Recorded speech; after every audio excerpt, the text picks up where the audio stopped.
গতকালই আমরা দেখলাম মমতা বন্দ্যোপাধ্যায়ের সভা ছিল বহরমপুর এবং তার কয়েক ঘন্টা আগে দল থেকে সাসপেন্ড করা হয়েছিল হুমায়ুন কবিরকে। আর আগামীকাল তার সভা রয়েছে রেজিনগরের মরাদিঘির মাঠে। আর আজ সভাস্থল পরিদর্শন করলেন ভরতপুরের তৃণমূল বিধায়ক হুমায়ুন কবির।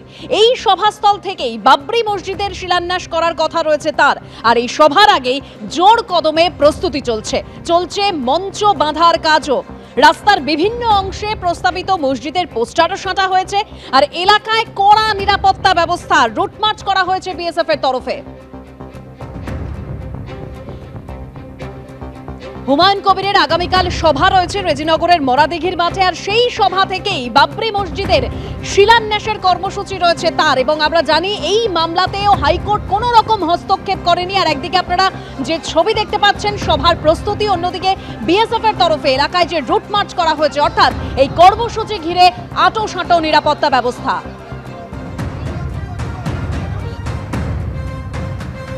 হুমায়ুন কবির এর আগেই হুঙ্কার দিয়েছেন যে 294টা আসনের মধ্যে 135টি আসনে তিনি লড়াই করবেন এবং তৃণমূলকে প্রাক্তন করবেন আগামী বিধানসভা নির্বাচনে, সেই হুঁশিয়ারি দিয়েছেন হুমায়ুন কবির।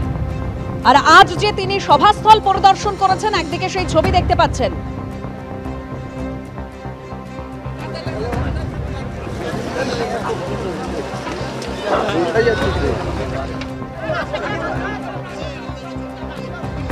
শনিবার দিন বাবরি মসজিদের ভিত্তিপ্রস্তর স্থাপন করবেন বলেছেন হুমায়ুন কবির। এবং এখানে দেখতে পাচ্ছি একেবারে পুলিশ প্রশাসনের তরফ থেকে সতর্কতামূলক ব্যবস্থা সেটা গ্রহণ করা হয়েছে। এবং সেখানে দেখতে পাচ্ছি যাতে কোনো রকম কোনো অপ্রীতিকর যাতে ঘটনা না ঘটে তার জন্য বিভিন্ন প্রান্ত থেকে পুলিশের বাহিনীকে নিয়ে আসা হচ্ছে। যেমন রেজিনগরে আমরা রয়েছি এবং সেখানে স্থানীয় একটি যে স্কুল, সেই স্কুলে দুটো বাসে আমরা দেখতে পাচ্ছি র্যাফের বাহিনী, তাদেরকে নিয়ে আসা হলো আজকে। এবং গোটা বিষয় ডিপ্লয়মেন্ট কোথায় কি পুলিশের থাকবে সেই বিষয়টা বা পুলিশের তরফ থেকে কি পদক্ষেপ গ্রহণ করা হয় সেই বিষয়টা পরবর্তীকালে স্পষ্ট হবে। তবে আমরা দেখতে পাচ্ছি যে দুটি বাসে করে বিশাল বাহিনী র্যাফের ফোর্স তারা এসে পৌঁছালো মুর্শিদাবাদের রেজিনগরে। ক্যামেরায় সুবীর রায়ের সঙ্গে পার্থপ্রতিম ঘোষ, এবিপি আনন্দ, মুর্শিদাবাদ। আগামীকাল এই শিলান্যাসের কর্মসূচি কখন রয়েছে সেই উত্তরে হুমায়ুন কবির তিনি বলেছেন আগামীকাল 12টার সময় অনুষ্ঠান শুরু হবে। এবং তিনি বলেছেন সেদিন কোনো কুৎসা হবে না, কোনো দলের বিরোধিতা হবে না। ওসি রেজিনগর, আইসি বেলডাঙ্গাতে মেল করে সাহায্য চেয়েছি। আমার 2000 জন ভলান্টিয়ার থাকবে। দুটি থানাতে মেল করেছি, তারা কি করবে কাল দেখা যাবে, জানালেন হুমায়ুন কবির। কালকে অনুষ্ঠান 12টার সময় শুরু হবে। 2 ঘন্টার জন্য কোরআন তেলাওয়াত হবে। কোনো ভাষণ হবে না, কোনো দলের প্রশ্ন আসবে না, কোনো কারো বিরুদ্ধে কুৎসা হবে না, কোনো দলের রাজনৈতিক দলের কোনো বিরোধিতা হবে না। কালকে স্রেফ এটা 1 বছর আগে থেকে আমার এই শিডিউল ঘোষণা ডিসেম্বরে। হ্যাঁ, মতে দিক না দিক আমি ওসি রেজিনগর, আইসি বেলডাঙ্গাকে মেল করেছি। আমার অ্যাপ্লিকেশন টাস্ক থেকে আমি জয়েন্ট সেক্রেটারি হিসাবে অ্যাপ্লিকেশন করেছি, সাহায্য চেয়েছি যাতে এখানে কোনো প্রবলেম ক্রিয়েট না হয় বা কোনো অশান্তি না হয় বা ল অ্যান্ড অর্ডার ব্রেক না হয়। আমার 2000 ভলেন্টিয়ার থাকবে। আমি 10,000 লোকের সামনে দাঁড়িয়ে থাকলে 10,000 লোক আমার বাইরে যায় না, আমি যা বলি তাই। পুলিশ কি বললো, আপনাকে অনুমতি দিল? অনুমতি দিয়েছে কি দেয়নি এখনো আমার কাছে না। কালকে আমি যথারীতি মেল করে দিয়েছি দুটো থানাতে। তারা কি করবে, তাদের কি অ্যাক্টিভিটিস হবে সেটা কালকে দেখা যাবে। আর বিজেপি নেতা অর্জুন সিং আবার আক্রমণ করে বলছেন হুমায়ুন কবির বাবরি মসজিদ বানাতে গেলে বাবরের কাছে পাঠিয়ে দেব, কোনো শিলান্যাস হবে না, সব নাটক। ভারতবর্ষ হিন্দুদের দেশ, মসজিদ বানাতে পারে কিন্তু বাবরি নাম দিয়ে বানালে সংবিধানকে অবজ্ঞা করা হবে।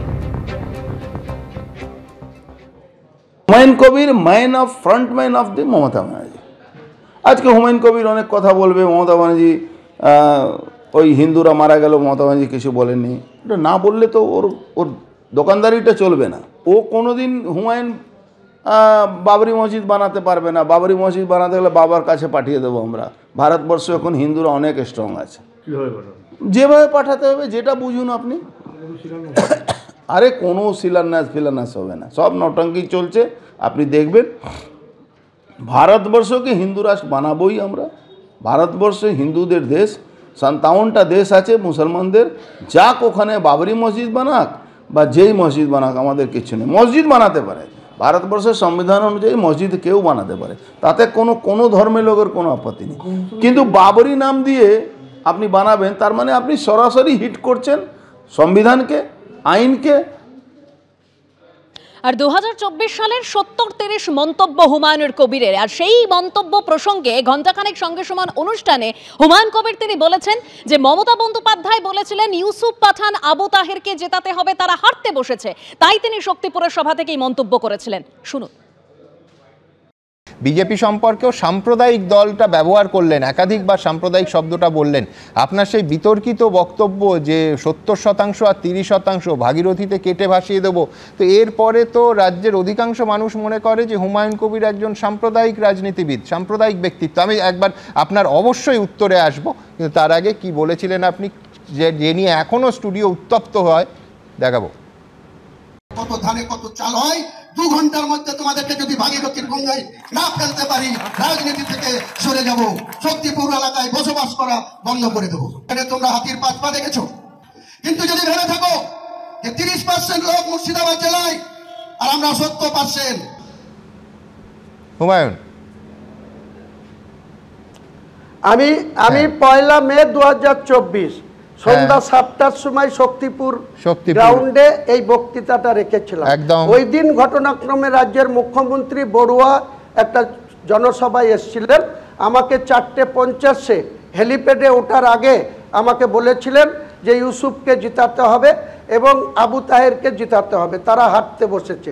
তাই আমি মুখ্যমন্ত্রীর কথা রাখতে গিয়ে আগের দিন 30 এপ্রিল বেলা 2টোর সময় শক্তিপুর, এই যে আমাদের সিদ্দিকুল্লাহ চৌধুরীর দপ্তর, প্রতাপ সংঘ লাইব্রেরির মাঠ থেকে শক্তিপুর থানার 50 মিটারের দূরে প্রতাপ সংঘ লাইব্রেরি মাঠ, সেই মাঠ থেকে উত্তরপ্রদেশের মুখ্যমন্ত্রী যোগী আদিত্যনাথজি বলেছিল আমাকে টার্গেট করে, রাজ্যের মুখ্যমন্ত্রীকে দাঙ্গাবাজ মুখ্যমন্ত্রী আখ্যা দিয়েছিল, আর আমাকে টার্গেট করে বলেছিল বীরভূম, মুর্শিদাবাদের 26টা ব্লক, তারপরে নদিয়ার কিছু এলাকা থেকে মাত্র 25,000 লোক একটা করে প্রতাপ সংঘ মাঠ থেকে যদি আমাকে বলে, মুর্শিদাবাদের মাটিতে দাঁড়িয়ে যদি যোগীজি আমাকে বলে মুসলমানদেরকে উল্টো করে টাঙিয়ে 7 পীড়া শায়েস্তা করে দেওয়ার ঘোষণা করে, আমি একবার না 100 বার মুর্শিদাবাদে দাঁড়িয়ে তার কাউন্টার করতে গিয়ে একথা বলবো।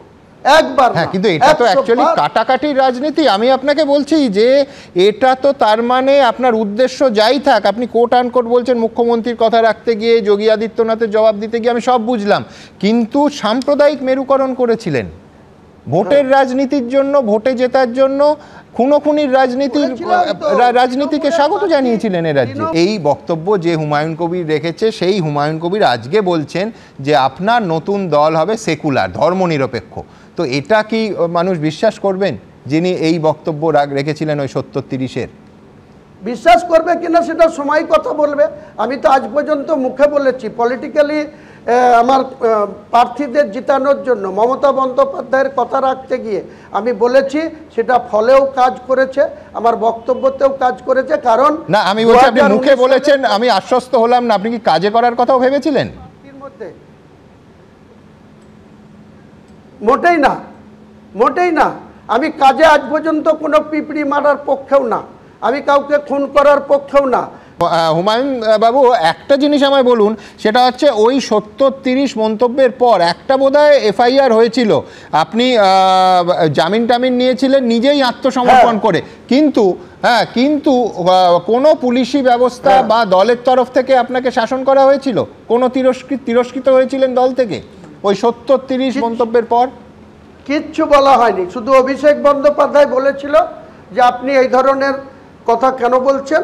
আমি অভিষেককে বলেছিলাম আপনার পিসিকে জিজ্ঞেস করে নেবেন।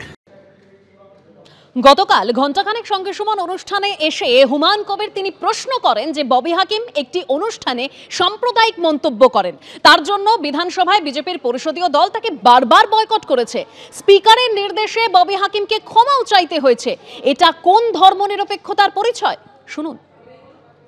ববি হাকিমকে বলতে চাই, আপনি বেশ কিছুদিন আগে, প্রায় 1 বছর আগে একটা মুসলিম সমাজের অনুষ্ঠানে গিয়ে আপনি নিজেকে বলেছিলেন আপনি সৌভাগ্যবান বা মুসলিম হয়ে যারা জন্মগ্রহণ করেছে পৃথিবীতে বা ইন্ডিয়ায় বা বাংলায় তারা সৌভাগ্যবান, আর যারা অমুসলিম হয়ে জন্মগ্রহণ করেছে তারা দুর্ভাগা। এটা কি ধরনের নিরপেক্ষ দৃষ্টিভঙ্গি বা সেকুলার বা আপনার এই ধর্মনিরপেক্ষতার মুখোশ না মুখ? আজকে যেটা বলছেন সেটা ঠিক না সেদিন যেটা বলেছিলেন সেটা ঠিক? তার জন্য বিজেপির পরিষদীয় দল বারবার আপনি কোনো প্রশ্ন উত্তর দিতে উঠলেই বিধানসভায় আপনাকে বয়কট করত, তারা ওয়াকআউট করত। পরিশেষে স্পিকার বিমান বন্দ্যোপাধ্যায়ের নির্দেশে আপনি আনুষ্ঠানিকভাবে সেখানে প্রায় ক্ষমাই চেয়েছিলেন। হুমায়ুন কবির কোনো অন্যায় কাজ করে না, কোনো কারো কাছে ক্ষমা প্রার্থীও হতে হবে। এবিপি আনন্দ, এগিয়ে থাকে, এগিয়ে রাখে।